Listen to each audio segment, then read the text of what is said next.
Hi there, folks. Today we're looking at measures of central tendency and dispersion. And the measures of central tendency, these are the ones that we've done for about 1,000,000 years now. Mean, median, and mode, okay? Remember, the mean is the average. It's when we add them all up and then divide by how many we have. The median is the middle value. That's when we have to put them all in order and then find the one in the middle. And then the mode is the one that appears the most often, okay? So these are used for kind of summarizing data when we talk about measures of central tendency. So again, mean, add them all together and divide by how many we have. It's the average. The median I think to me is the most tedious of all of these because we have to rearrange them, put them in order first, and then start working our way to the value that's in the middle.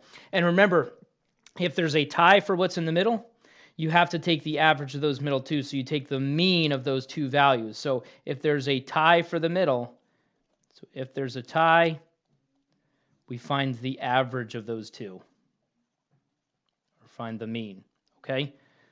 So just remember that that little nugget. For the mode is an interesting one also because we have to remember that there can be more than one mode. So if there's a tie, we have more than one mode. But in order to be eligible for the mode, it has to at least repeat more than once. So if there's only one of every value, then there is no mode. So that's like an extra little piece attached to that. So if there's no repeats, then there's no mode. Okay, so there's a couple little stipulations that we have to worry about with some of these. Again, median, if there's a tie for the middle, we find the average, and that's our median. The mode, if there's no repeats, then there is no mode. But if there's a tie for the one that repeats the most, then there's more than one mode, okay? And in terms of which of these we tend to use when summarizing data, the mean is like the default in terms of being the best, okay? So I'm going to say default best. So if it says, what's the best measure of central tendency, we default to the mean, all right? The time that we won't use the mean, the time that the median will be the best, this one is the best when there is an outlier. And we're about to talk about those in a moment.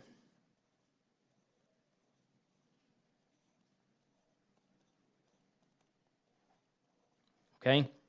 And then the mode, we almost never pick the mode as the one that's the best, unless for some reason almost all of our values are the same. But in that scenario, the median would work out as the middle value anyway. All right. So the mean is by default the best value for measure of central tendency, the best measure. But the median gets used when we have an outlier. Okay. And if you recall, outliers are these values that are much greater than the rest of the data values or much smaller than the rest of the data values. They're so far to one extreme that they almost don't count and shouldn't count, all right? They're way too big or way too small compared to everything else. They're kind of a special case that happened within whatever scenario we're discussing, okay? For example, if I look at these guys, I want to find the mean, median, and mode. I have 8 bowlers and their scores here. And the first thing I might do, like if we're just finding the mean, I would just start adding these together and dividing by how many I have, all right? But since I know I need to do mean, median, and mode, the first thing I like to do is get organized by writing these down in order. So I've got a 104 is the smallest, and it looks like I have another one of those and another one of those. And an easy way to stay organized is just put little marks next to each of these as you get them. See, I'm putting little check marks there, put little dots, or do whatever you need to do to kind of mark. What I wouldn't do is I wouldn't cross them out in case for some reason I need to still read that value. So it looks like I get a 109 next. And then after the 109, looks like the 113. And then the 117. And then the 136. And then that 189. Okay, but make sure you're just keeping a tally of, okay, what have I written down so far? And another nice little check that you can do at the end is you can just count up how many data values you have written down just to make sure it at least matches the total number of data values that you had, all right?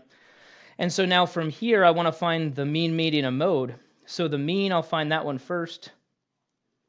You'll also see the mean abbreviated this way as an X with a little bar over it. That also indicates the mean.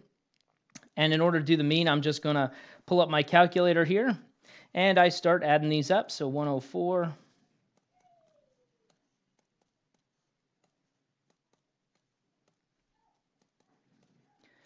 And most of the work that we do here is done on the calculator.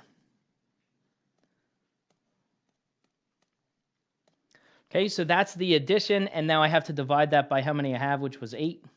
So I get a 122. And notice how I plugged that into the calculator. If you want to try to punch it all in one shot, that stuff divided by the 8, you have to put all that addition in parentheses, or it's only going to divide the last value, okay? So I like to punch in the addition, hit enter, and then divide it by the 8, all right? So that's the mean. The median we start marking off from each end. And then once again, I am not going to cross these out. Maybe I'll underline them, put little dots. So there's the two ends. So it's like I'm crossing those out. But again, I don't cross them out just because I want to still be able to read them. And then I take another one off of each end. And when it's all said and done, I get down to these two values kind of tied for the middle. So these guys are tied for the middle. So what I do is I find the average of those two. So I do the 109 plus the 113 and divide by 2. And here's the thing, you could get away with not actually doing this work. The average of just two values is whatever's halfway in between. And you might be able to look at 109 and 113 and say, okay, the number that's halfway in between those two is a 111. Well, that's what the calculator is about to give me. If I do the 109 plus the 113, again, I hit enter and then divided by the 2, I get 111. So that's my median. So I've got the mean, I've got the median. The last thing I need to do is find the mode. It looks like I have a 104 that repeats 3 times. No other value comes close. So the mode this time is the 104 because that value repeats the most often. And that's it. So mean, median, and mode. All right. The follow-up question to this is which measure of central tendency is the best for this data set? And again, by default, we typically go to the mean unless there's an outlier. So I have to look at this data and say, okay, are any of these data values much bigger or much smaller than all the rest? And hopefully you look at this and say, well, yeah, this guy right here, not even close, right? That 189 is much bigger than the rest, okay? So when I think about that 189, I would consider that an outlier, which means the best measure for central tendency this time is the median. And it's a median because an outlier exists, all right? If you were to find the average, if you were to find the mean without that 189, it'd be a lot closer to the 111. That's what the median does. Because when you think about how we found the median, we cut off the values starting on the outside, so we cut off those extreme values, okay? So we're going to go with the median this time because there's an outlier.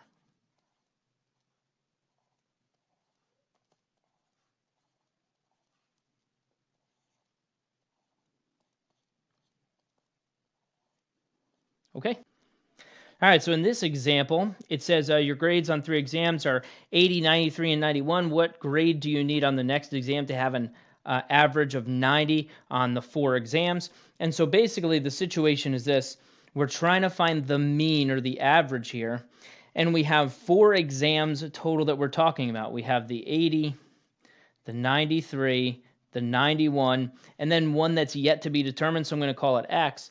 And those are the 4 exams that I want to find the average of. So I have to kind of take the definition of the mean literally here and say, okay, the average is when I add all these together, even though one of them I don't know, and then divide by how many I have, even though, again, one of them I don't know, there's still 4 exams here.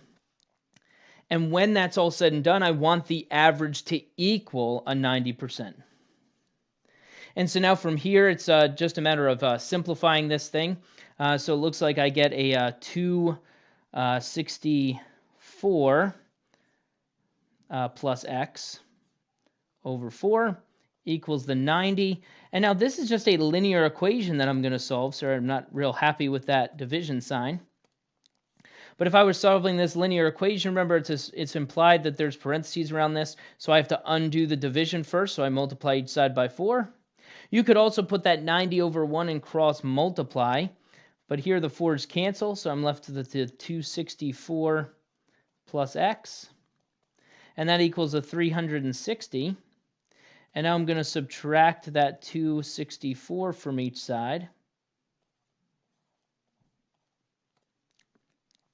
So I find out that x equals, looks like a 96 over here. So in other words, in order to get the correct average, I need a 96% on that final test, on that fourth exam, all right? And you can very easily check this thing by plugging it back in. So if we want to, we can check it on a calculator. Let's find the average of those exams. I do an 80 plus 93 plus 91 plus the 96, and I divide by how many I have, which is the 4, and it does indeed give me that 90%. So again, we're just kind of working through this thing with the variable in it. It results in a linear equation, okay? If we talk about measures of dispersion, the only one we're going to look at here is the range. And the range is the difference between the highest and lowest data values. We're essentially looking at how many data values are covered, all right? And so if we look at these, this last example here,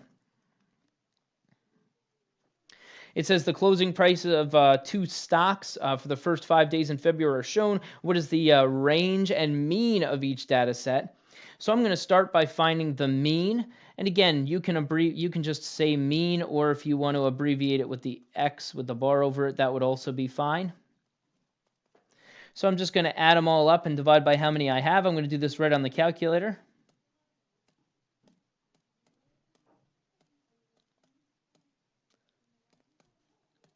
And it looks like I have 5 data values. So that one has an average of 32, so that's the mean. Over here, doing the same thing with the next one. Well, I have my calculator pulled up. So I've got the 34 plus the 28, 31. And again, divide by how many I have, which is the 5. So I get an average also of 32.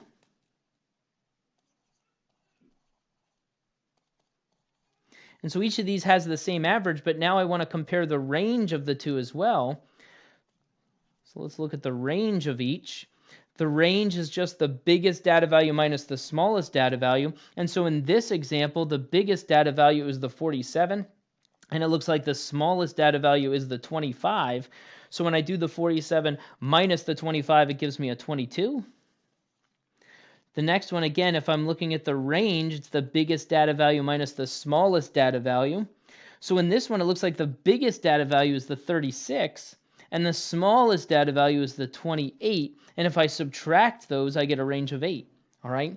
And see, this is very telling for us, because if I'm looking at this, especially in terms of something like a stock, the average of each of these is the same, but the range of the first one is a lot higher than the second one. Okay? And what that means is that the second, stock B, is a little bit more consistent when it's all said and done. All right. So if we're talking about something like stocks that we're planning on investing in, that first stock varies a lot more. It's up and down. So the extremes of how low and how high it goes are a lot greater than the second one. So the second one is maybe a safer type of stock in terms of its consistency. All right. So they each have the same average, but stock A is a lot less consistent than stock B. All right. And that's kind of what the range tells us. It's telling us how far spread out this stuff is in terms of the smallest value and the biggest value. Okay. The next measures of dispersion we're going to talk about are the variance and standard deviation. And kind of like the range, they're measuring how far spread out this data is. The difference here is the range kind of measures how spread it is based on the highest and the lowest from one extreme to the other. The standard deviation, and that's really the one we're going to focus on here, the standard deviation kind of measures how spread it out it is kind of from the middle of the data, from the mean actually of the data. Okay, and so it's measuring kind of a similar type of thing. It's measuring how spread out we are, all right, but it's measuring it from a different location. It's kind of measuring it from the inside out rather than from one end to the other, okay? Kind of measuring from the center out, using the mean as kind of that center value, all right? When we talk about the variance standard deviation, notice these are the same formula. The formulas are literally identical. The variance is basically a stepping stone towards the standard deviation. It's the same formula, but we take the square root of the thing. And really, the standard deviation is the one that gets used. The formulas that I have here, these are for when you're looking for variance and standard deviation of a sample rather than the total population. And so when you're talking about the population, the variance and standard deviation for the population, the difference in the formula is that it's just an n down here instead of an n minus 1. Most of the time, you're going to use this sample formula, so that's the one we'll kind of use here. But we'll see both of them when we start to plug these things into the calculator, all right? When you look at this formula, just kind of scrolling down here, the x of the bar, we already know that is the mean. That's the symbol used for the mean. X sub n, that's each data value. So when you look at the formula here, notice it's got like x sub 1, the first data value, and then the second data value, and then the third data value, and then the next data value, and the next data value, until you get to the last data value. And that's why it's listed as x sub n. That's why we have these data. We don't know how many data values there are going to be. So really, I just do each of the data values here. And then n is the number of data values that we have. And just kind of looking at this formula in general to kind of show you what's happening here, essentially we're looking at the difference or the distance from the first data value to the mean, all right? And that's what's happening inside this first set of parentheses. In the second set of parentheses, same thing. I'm looking at the difference or the distance between the data value and the mean. And then the next data value, the distance between the data value and the mean. And then I'm squaring all those things and adding it all together. And really, it almost is like a sense of mean itself when you kind of see what's happening here in terms of adding all these together and then kind of dividing by how many we have. We're essentially kind of measuring how far everything is, each of the data values is from the mean. And then we're kind of getting a collective sense of how far we are from the mean as we kind of spread out along this thing, if you want to think of standard deviation that way, okay? We're measuring how far spread out the data is based on measuring from the center, from that mean value, okay? And as we move out, when we talk about things that are normally distributed, as we move out from the mean in increments of the standard deviation, we're going to pick up a certain percentage of our data values. We're going to start collecting those things because typically things will hover around the mean, okay?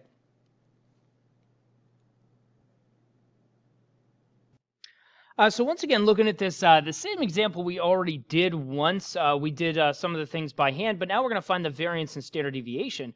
And instead of calculating these using the formula, yes, we could plug it in, we could do it by hand, but really the formula is just kind of a tedious exercise in terms of plugging values in. I'm going to show you how to do this using Desmos graphing calculator this time. And so we're going to punch this into the graphing calculator, and that starts with just kind of copying our values over. So I'm going to jump over to Desmos. So here in Desmos, all we're going to do is we're simply going to punch these data values in. And there's two ways that we can do this, all right? We can decide which operation we want to do. Let's say we want to do the mean in Desmos. We can literally just type in the mean. And then in parentheses, we can type in our data values and just put commas in between.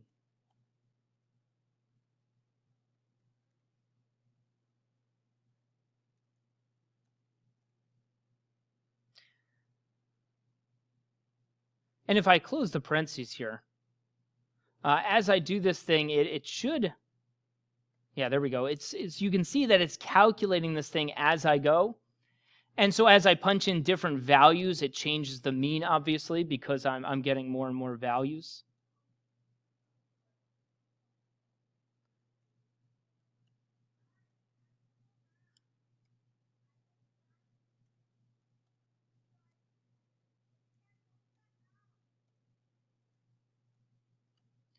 And so there it is. That's the same mean we got before.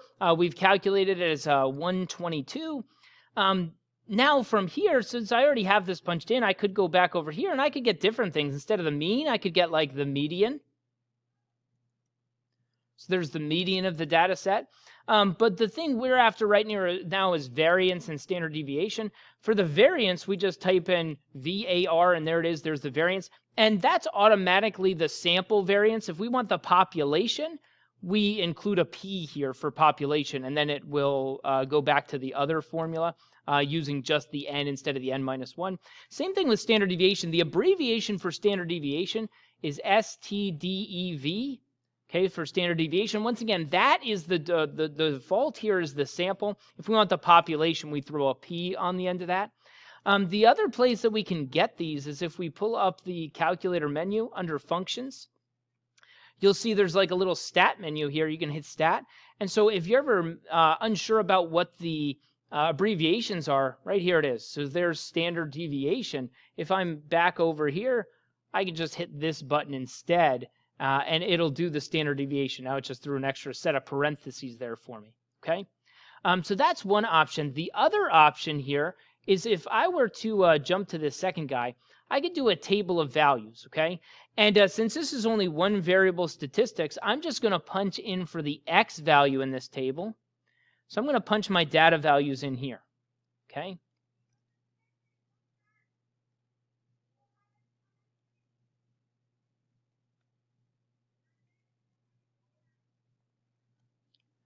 And so I get all those data values punched in. Let me move that guy.